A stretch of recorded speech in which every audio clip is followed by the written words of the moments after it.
हमके नैहर में सिखन सैया हो, नैहर में सिखन सैया हो। बांधे में बोझा दुखे कलैया, निहुरे में करी हैया हो।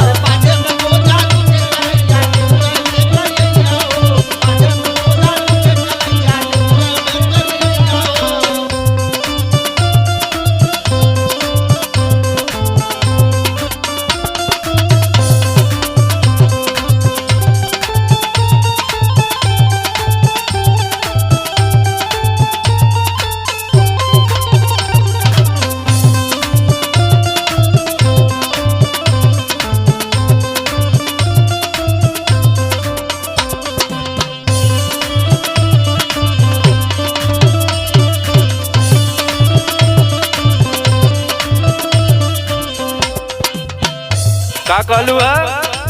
बांधे में बोझा